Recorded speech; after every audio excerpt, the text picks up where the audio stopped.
A good picture book, you can never know what's going to happen when you turn the page, and that's the case with Diary of a Wombat. If you hold it up to kids and say, okay, what do you think happens on the next page? They can never guess what is going to happen, even though in fact for half the book the wombat just eats, sleeps and scratches. They can never guess. And that's one of the most important lessons to learn when you're writing. It's to break the narrative imperative. Narrative imperative is when you're watching a detective story and a middle-aged woman is taking Labrador for a walk and 6 o'clock in the morning, beautiful morning, mist rising from the lake. What's going to happen? She will discover a body. Young policeman, they're about to investigate a strange noise in the alley, and he says, oh yes, and then the baby's due in 3 days' time, and then I'm actually going to retire from the police force and take up my uncle's olive farm, etc., etc. And you know he is going to be shot within 20 seconds. It's narrative imperative. A good book, you can never, ever guess what is going to happen. You want to guess, you do guess, but you are always wrong. And hopefully that is the case with Miss Lily. With Miss Lily's Lovely Ladies, I haven't found anyone who has actually guessed the secret at the end of that book.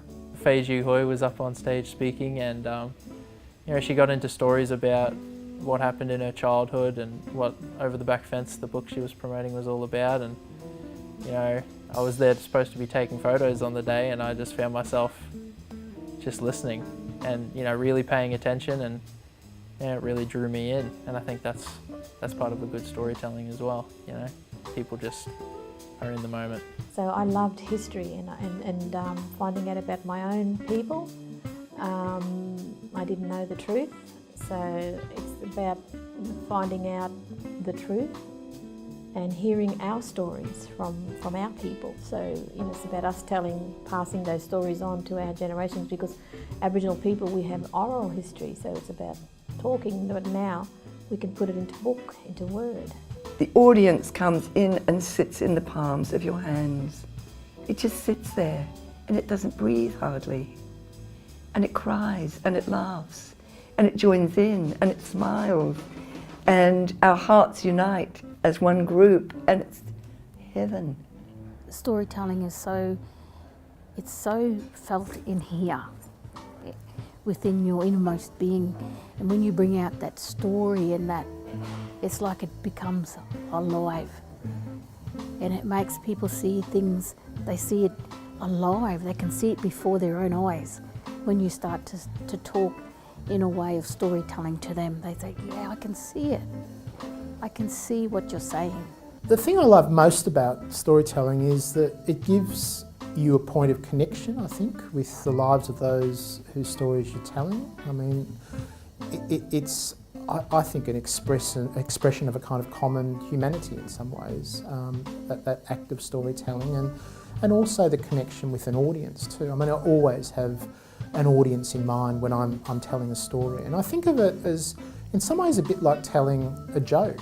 A joke is a kind of story, and we all know that if we've told a joke that's fallen flat, and we know if we told a joke that people like, you can always tell in the end, I think. And it's so it is with a story, that I'm always thinking about how I can connect with the audience and how I can, communicate and convey the complexities of a particular experience in the past to that audience in terms that that audience will understand, because everything we do as writers is in the present. We're always dealing with a really existing audience in the present, and if we misfire, we failed as writers, we failed as historians in my case, and we failed as storytellers. So it's the point of connection with the past and also with the audience in the present that I enjoy the most. Storytelling for me is entering another world. All of us just could live in this little box of the present, which would be very, very boring. When you write for a living, you can go anywhere and do anything. You've got the power and the time to research anything you want to, not specifically for a book. I never actually specifically research a book. If I did, I know I wouldn't know enough to actually write that book. But knowing that I can follow any of the wonderful clues and detective stories in history to find out what really happened, which is never really what the history books say happened. To be able to do that and know that, look, in 10 years or 20 years that is going to become a book, it is so much fun. It is fun intellectually to write picture books with actually a team, with the illustrator and the 2 editors. And as Lisa keeps on saying, we can't let anyone know how much fun we have doing this. It is just a sheer and utter joy. By the way, we have got the sequel to Diary of a Wombat, The Sex Diary of a Wombat, but that's only going to be released posthumously. Some storytellers like Thomas Hardy, the Brontes in modern translations, they tell you a story about ordinary people in ordinary circumstances, pulled around by either internal forces or external forces. Most good stories are about people. There's a series that's available at this library called The Midwife, and the little stories that they tell you are excellently done because they're ordinary people in slums and in difficult circumstances. I was talking to an old man that was on the Sound, and he'd been to see some of these films they made about it, and he said that if we behaved like that, you wouldn't last 5 minutes. You didn't last 5 minutes anywhere if you were unlucky, but if you jumped around like fairies like they did, and he walked out. Talking about Superman isn't. It's all right for a daydream, but it really isn't good storytelling. I think in terms of, say, photography and storytelling, being able to let the work speak for itself. So I know a lot of galleries and exhibitions, they ask you to put an artist statement or a comment about the photograph beside it to explain it, but I think photos shouldn't have to do that. So they should be able to tell a story or invoke an emotion or, you know, capture the spirit of a place or time or event or person without words. So yeah, and I like to try and do that in my photography, but it can be quite challenging. I used to go with all my kids, go through the stage where we had read every single book that they had in the shelf, and we'd read them 4 or 5 times. Really didn't feel like reading the same story over and over, so I used to just lie down beside them and tell a story. Well, it's just part of life, isn't it? Storytelling. You tell stories to your babies and about the world, and they learn through it, and you get told stories from your parents and your friends, and you pass on stories, and now we've got social media and everybody's sharing stories around the world, and at least once a day I get a Snapchat of my grandkids, one of my grandkids doing something. Like last night I had Ben with a maroon cowboy shirt with a cape.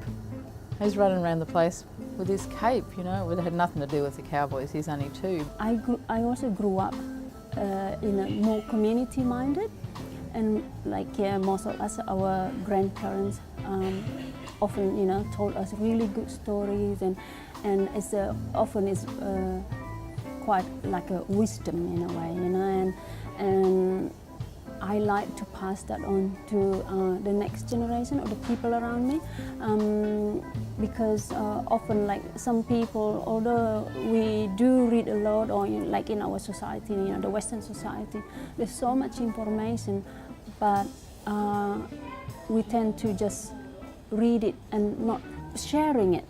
Yeah, so I think storytelling is about sharing. The more we share, the better the story, and then being able to pass it on to the next generation. Well, history is stories, isn't it?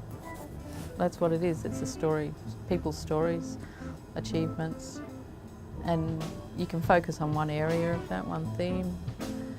Stories about people who conquered the world, stories about people who lived an everyday life. I love it because I love adventure. I like learning new things. I like hearing about different ways of doing things and people's different experiences. It's interesting to me how people lived in the past compared to how they live now, and what they went through and what their experiences were. It just interests me.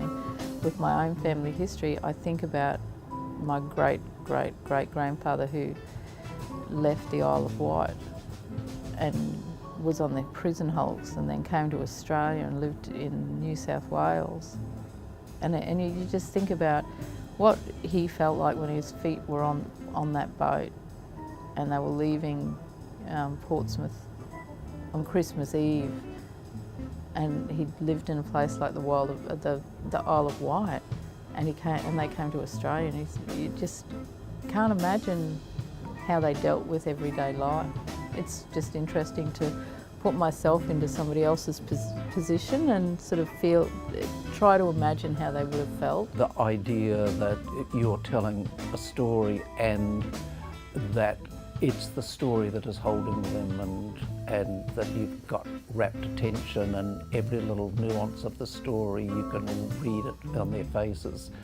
And if you're doing it really well, you're certainly putting a lot into it, but you know that it's the story that is holding their attention rather than yourself.